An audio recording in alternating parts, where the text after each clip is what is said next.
नमस्कार मित्रों, मैं गौरव कुमार अपने YouTube channel GK academy by Gaurav sir में मैं आपका स्वागत करता हूं। आज हम लोग सांख्यिकी पढ़ेंगे। इससे पहले सांख्यिकी भाग 1 मैंने वीडियो अपलोड किया है। यदि आप नहीं देखें तो उसको अवश्य देख लें, तभी ये सांख्यिकी पार्ट 2 आपके लिए लाभकारी होगा। और ये वीडियो ऐसे तो आप देखें तो 7 क्लास से लेके 10th क्लास तक सबके लिए उपयोगी है और सीटेट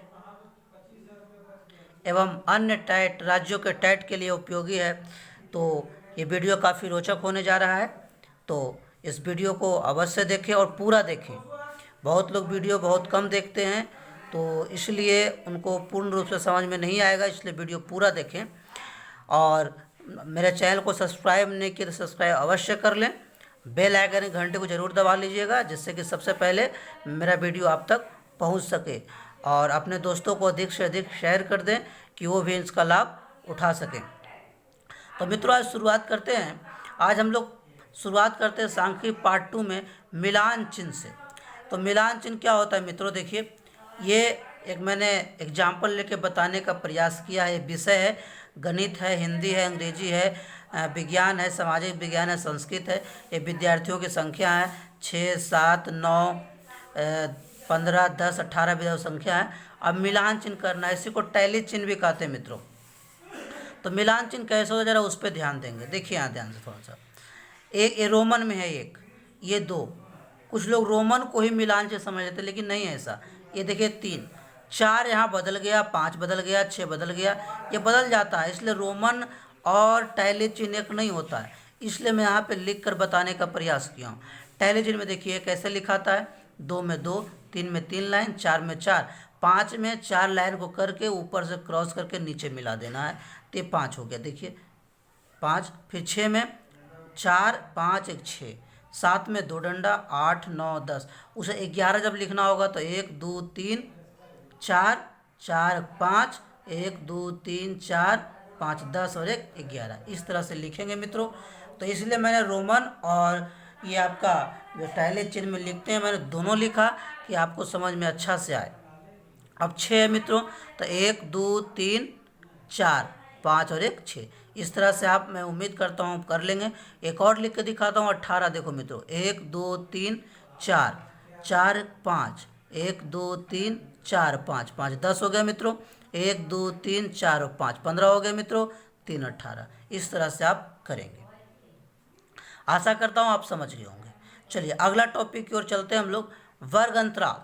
तो वर्ग अंतराल कैसे बदलते हैं वो भी मैं बताऊंगा। वर्ग अंतराल क्या है, देखिए मैंने एक क्वेश्चन लिया है, 0, 1, 2, 3, 4, 5, 6, 15 तक मैंने लिखा है। अब इसको वर्ग अंतराल में कन्वर्ट करना है। तो वर्ग अंतराल देखिए मैंने लिया है 0 से 4, तो आप ले सकते हैं 0 से 2 भी ले सकते हो, 0 से 3 भी ले सकते हो। लेकिन लेने वक्त आपको ध्यान देना है कि 3 से ज़्यादा ही होना चाहिए, 3 से कम नहीं होना चाहिए मित्रों। 3 से कम नहीं होना चाहिए, 3 से ज़्यादा बनाइएगा। अब ये 2 तरह से बनता है, एक अपवर्जी विधि, एक समावेशी विधि। तो ये जो बनाया हूँ मैं अपवर्जी विधि बनाया हूँ। तो ध्यान से देखिए, मैंने 4 लिया है, तो 0 से 4, इसका मतलब ये है कि 0 तो गिनेंगे लेकिन 4 नहीं गिनेंगे। तो गिनते हैं, 1, 2, 3, 4, यहीं तक गिनेंगे मित्रों, ये नहीं गिनेंगे। तो 1, 2, 3, 4, तो यहाँ पे लिख देंगे 4। फिर 4 से 8, तो 4 तो लेंगे लेकिन 8 नहीं लेंगे, तो 4 लेंगे। 1, 2, 3, 4, 8 नहीं लेंगे, तो 1, 2, 3, 4, 4 हो गए मित्रों। इस तरह से आप कर सकते हैं। तो कौन सी विधि से है मित्रों, ये अपवर्जी विधि। असमावेधी आप इसको चाहें तो 0 से 2 भी ले सकते हो, 5 भी ले सकते हो, लेकिन 5 या 15, 3 तो बन ही जाएगा, तो आप बना सकते हैं, कोई बड़ी बात नहीं है। अब ये अपवर्जी विधि है। समावेशी विधि को बनाना चाहें तो इसे बनता है 0 से 4, ऐसे बन गया। अब ये 4, 0 और 4 इसमें दोनों लेते हैं, तो यहाँ 5 हो जाएगा, 5 से 9, फिर यहाँ 10 से होगा 14, इस तरह से मित्रों। तो 0 से 4, इसमें 0 भी काउंट करेंगे, 4 भी काउंट करेंगे। कैसे, देखो 1, 2, 3, 4, 5, ये भी करेंगे। फिर 5 से 9, 5 भी गिनेंगे और 9 भी गिनेंगे, नहीं 5, 6, 7, 8, 9 गिनेंगे, गिनती होगा, इस तरह से। तो यह है समावेशी विधि और यह है अपवर्जी विधि। तो वर्ग अंतराल बनाने की दो विधि है, दो विधि हैं, अपवर्जी विधि और समावेशी विधि, दोनों विधि मैंने आपको बताया है। अब ये बारंबारता क्या होता है, फ्रीक्वेंसी बारंबारता मैंने लिखा है, देखिए, यानी संख्या कितनी बार आया है, रिपीट कितनी बार वो आ रहा है, तो उसी को कहते हैं आवृत्ति, मतलब बारंबारता। तो 0 से 4 के बीच में जो गिनती है कितनी बार आया, तो 4 बार आया तो 4 हो गया, यानी जितनी बार आएगा वो उसकी बारंबारता है। अब है भाई वर्ग की माप, तो वर्ग की माप मतलब 0 से 4, तो कितना है, मैंने बोला 0 लेंगे तो 4 नहीं, 4 लेंगे 4 नहीं लेंगे, 0 लेंगे, तो 0 से गिन लें तो कितना होता है, 0 1 2 3, 4 आ रहा है मित्रों। तब वर्ग की माप कितना हो गया, 4। यानी दोनों का साइज क्या है, साइज जिसको कहते हैं क्लास साइज, वर्ग की माप। तो जितना का अंतर होता है, 8 में 4 घटाइए 4 आ गया, 4 में 0 घटाइए 4 आ गया, 12 में 8 घटाइए 4 आ गया, तो वर्ग की माप है। ऊपरी सीमा, तो 0 से 4, तो क्या है मित्रों, बाद वाला ऊपरी सीमा हरेक वर्ग अंतराल का पहले वर्ग का ऊपरी सीमा अगले वर्ग का निम्न सीमा बन जाता है समावेशी अपवर्जी विधि में मित्रों। अपवर्जी विधि में हरेक वर्ग अंतराल का पहले वर्ग की बारंबारता कि ऊपरी सीमा यानी उच्च सीमा अगले वर्ग की निम्न सीमा बन जाता है, तो समझेंगे कि वह अपवर्जी विधि है। नहीं तो इस तरह से समावेशी विधि, देखिए ये 4 है, ये अगला का निम्न सीमा नहीं बना, तो ये समावेशी विधि है मित्रों। तो अपवर्जी विधि और समावेशी विधि पहचानने का ये सबसे बढ़िया तरीका है। तो ऊपरी सीमा जो बाद वाला होता है और निम्न सीमा जो पहले वाला होता है, यानी पहले वाला निम्न सीमा, ये निम्न सीमा है मित्रों, निम्न सीमा, और ये मित्रों उच्च सीमा है। चलिए मित्रों, तो अब है वर्ग चिन्ह कैसे निकालते हैं मित्रों। वर्ग चिन्ह क्लास मार्क या तो फिर मध्यमान मिड वैल्यू कैसे निकालते हैं। फार्मूला है निम्न सीमा प्लस उच्च सीमा बटा 2। तो निम्न सीमा जैसे इस क्लास इंटरवल में देखें, निम्न सीमा कितना है 0, तो 0 प्लस 4 बटा 2 कितना आएगा मित्रों, देखिए 4 बटा कितना आ गया 2। अब इसको 8 और 4 मित्रों 12, 12 से 2 भागा दें कितना आ गया मित्रों 6। तो इस तरह से हम निकाल सकते हैं। लेकिन आप कितना निकालोगे, तो मैंने 4 दिया है, एग्जाम में तो 10-10 होते हैं, 20-20 होते हैं। तो मैं बताता हूँ, यदि क्लास इंटरवल में सब समान है तो क्या करना है, पहला निकाल लेना है और जितना आपका माप है उतना जोड़ देना है। तो माप कितना है मित्रों 4-4 का है, तो पहला निकाला कितना आया 2, 2 में 4 जोड़ेंगे कितना आ जाएगा 6, 6 में फिर 4 जोड़ोगे कितना आएगा 10, निकाल को देख लो 12 8 20, 20 को 2 भागा दोगे 10, 10 में 4 जोड़ोगे 14, निकाल के देख लो 14 आ जाएगा। यानी करना क्या है, पहला निकाल लिया और जितना क्लास साइज है, जितना माप है, उस सब में जोड़ते जाइए, अगला आपका वर्ग चिन्ह निकलता जाएगा। जैसे इसका वर्ग चिन्ह निकालना है, मान लेते हैं वर्ग चिन्ह को हम लोग x कहते हैं, निकालते हैं, इसका 2 आया, अगला 4 का अंतर है 4 2 6, अगला 4 10, 10 4 14। आप निकाल भी लोगे तो ऐसे ही आएगा। तो ये आसान तरीका है कि बार बार ना निकालें, एक बार निकाल लें और जितना अंतर है उसको आप जोड़ते चल जाएं। चलिए अब है संचय बारंबारता मित्रों। तो इसी का मैं संचय बारंबारता आपको यहाँ पे बताता हूँ। आइए देखते हैं, ये आपका मैं बनाता हूँ यहाँ पे इसका, ये मान लो संचय बारंबारता कैसे बनेगा, ध्यान से देखेंगे। संचय बारंबारता मित्रों, संचय ये यहाँ ले लेते हैं, लीजिए यहाँ बना लेते हैं, यहाँ बना लेते हैं संचयी बारंबारता,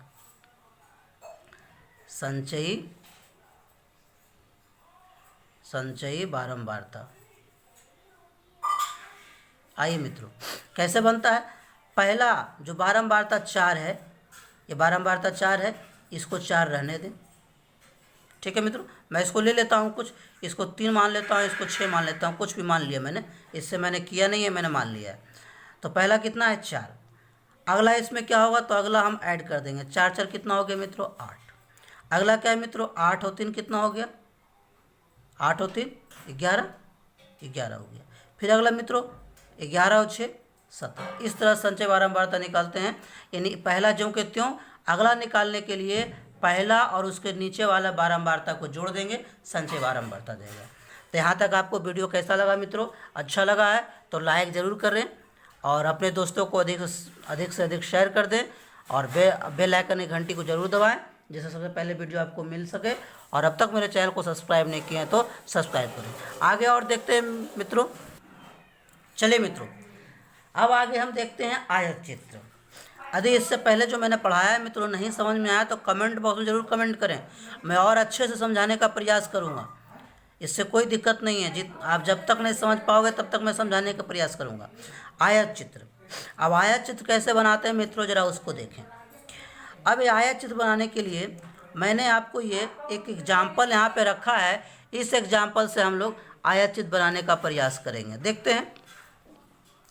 0 से 10 2 है, ध्यान से देखेंगे। 10 से 20 10 है, ये बारंबारता दिया हुआ है। तो आयत चित्र कैसे बनाएंगे मित्रों, पहले ध्यान से देखें। 0 से 10 ए और ए बिंदु है, ध्यान से देखिए, 2 बिंदु है कितना मित्रों 2। तो ये 2 से इस बिंदु पे मिला देंगे, ये देखिए, और यहाँ लिख देंगे मित्रों कितना है 2। उसी तरह से 10 से 20 कितना है मित्रों, 10 से 20 10 है, तो 10 और 20 यहाँ है। तो इस बिंदु को 10 के सामने ले जाएंगे, देखिए 10 यहाँ है, तो सबसे पहले इसको यहाँ तक ले जाएंगे 10 तक, इस तरह से 10, और ये 20 पे लाके इस तरह से मिला देंगे। देख रहे हैं मित्रों, आसान है बहुत, इस तरह से।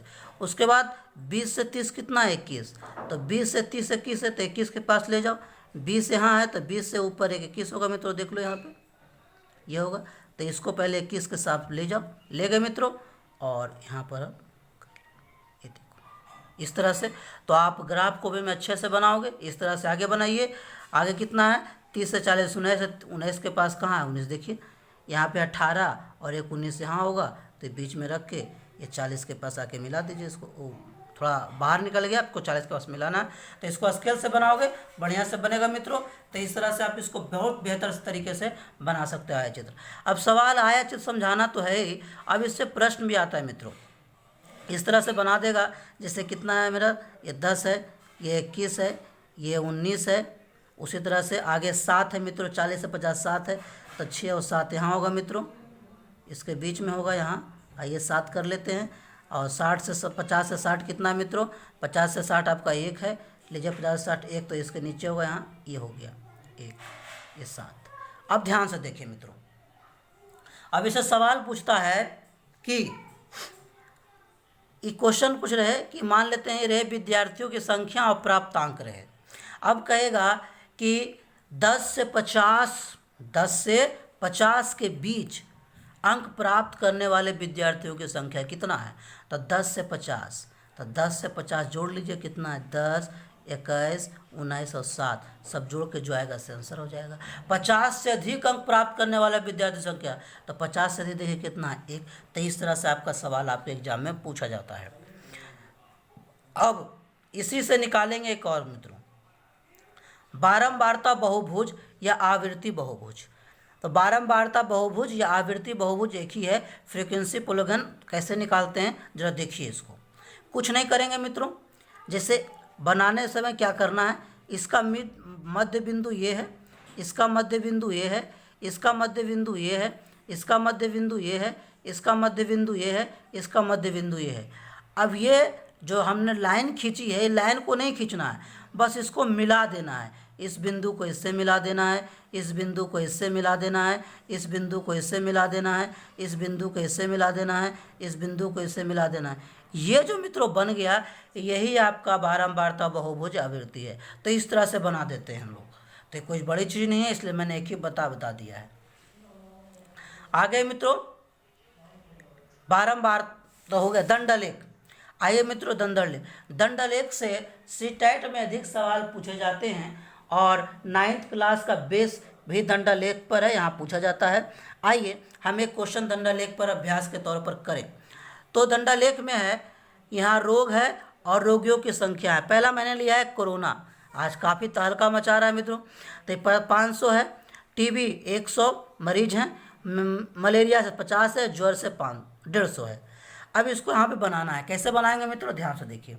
सबसे पहले कोरोना है कितना 500, तो आइए एक डंडा 500 तक खींच ले इस तरह से, ये देखिए ये 500 हो गया मित्रों। क्या हो गया कोरोना, तो कोरोना लिख दिया मित्रों, ये 500 है, ये कोरोना 500 हो गया मित्रों। अब ध्यान से देखेंगे इसमें फ़र्क भी पता चल जाएगा। ये जो आपने पहले आयतचित्र बनाया इसमें, ये दोनों आपस में सटे होते थे, लेकिन यहाँ सटे नहीं होंगे, फ़र्क होंगे। देखते हैं आगे। फिर टीवी कितना है मित्रों? 100 कहाँ है? देखिए यहाँ 100 है, तो थोड़ा सा अलग सा इसको बना के 100 कर लीजिए। ये 100 है मित्रों करोन टीवी, तो टीवी डाल दीजिए। हो गया मित्रों। उसी तरह से फिर आपका ये मान लीजिए मलेरिया 50 है मित्रों, तो मलेरिया यहाँ है 50 कर लीजिए। अलग अलग रहेगा, बीच में नहीं हट रहा है मलेरिया इस तरह से लिख देना है। मलेरिया कितना है मित्रों? 50 ऊपर 50 लिख देंगे। फिर ज्वर कितना है? 150 मित्रों, 150 यहाँ है। इस तरह से आप बनाएंगे ज्वर, इस तरह से। ये अलग अलग रहेगा मित्रों। आयत चित्र सटा हुआ है देख लीजिए, और दंड आलेख आपका अलग अलग है। तो इस तरह से आप ध्यान देंगे मित्रों। अब करना क्या है इसको मित्रों, ध्यान से समझिए। कुछ नहीं करना है। अब इससे सवाल एग्जाम में रहता है मित्रों कि जैसे यहाँ पर ये कह दिया 2002 में, ये 2000 में और ये 2001 में।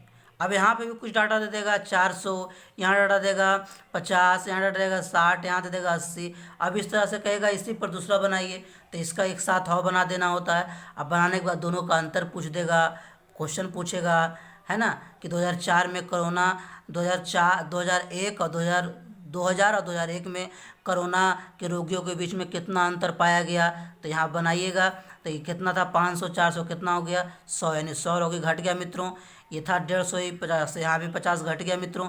तो योग पूछ सकता है, अंतर पूछ सकता है, घटाव पूछ सकता है, गुना पूछ सकता है, किस तरह से यहाँ पे क्वेश्चन आपसे पूछेगा मित्रों। अब ये आज इस तरह से आप बना लेंगे मित्रों, एग्जाम में पूछा जाता है। अब इसका लास्ट टॉपिक हम लोग पढ़ रहे हैं आज के वीडियो का, पाई चार्ट या वृत्त चार्ट। तो आप वृत्त समझते हैं, वृत्त ये 360 डिग्री का होता है मित्रों, तो आप लोग सब जानते होंगे। तो जो भी बनेगा 360 के अंदर ही बनेगा मित्रों। तो आइए देखते हैं। संगत कोण, तो संगत जो कोण निकालने कहेगा इस पाई चार्ट में कितना डिग्री कोण बन रहा है, ये 50% है, तो कितना का कोण बना रखा है। तो कोण जब पूछेगा तो फार्मूला है प्रतिशतता, जो प्रतिशत दिया हुआ है 2200 गुने 360। आइए देखते हैं कैसे निकलता है एक क्वेश्चन से। ये मैंने एक वृत्त बनाया है, इसमें ये है 25%, ये है आपका 40%, ये है 5%, ये है 30%, और कुल संख्या मैंने 100 माना है। टोटल संख्या कितना है मित्रों? 100 है। कोई मान लीजिए, कोई भी 100 का 25%, 40% जो भी है। तो अब कैसे निकालना है? ए का कितना डिग्री कोण बना रहा है, तो कोण, ये कोण कितना का बना रखा है। तो इसके लिए मैंने बोला है क्या? प्रतिशतता, तो 25/100 गुने, इसको काट देंगे, 25 चौके 100, 9 चौके 36, यानी 90 डिग्री का, ये 90 डिग्री का कोण बना रहा है मित्रों। ठीक है मित्रों। तो इस तरह से आप कोण निकाल सकते हैं किसी का भी। अब कौन सा सवाल जैसा ही पूछेगा आप बना सकते हो, कोई बड़ी बात नहीं है। अब दूसरी इसी तरह से आप 5 का निकाल लो, किसी का भी निकाल लो, तो 90 डिग्री कोण हो गए। अब जो पूछेगा, मान लेते हैं क्वेश्चन है, देखिए दूसरा, फुटबॉल 41 डिग्री, साफ नहीं दिख रहा है, जगह का अभाव है। अब ये गोला किसी तरह से बने, आप लोग सही से बनाइए। ये क्रिकेट 21 डिग्री, ये 45 degree, hockey 63 degree, basketball 63 degree, golf 36 degree, इस तरह से क्वेश्चन रहेगा।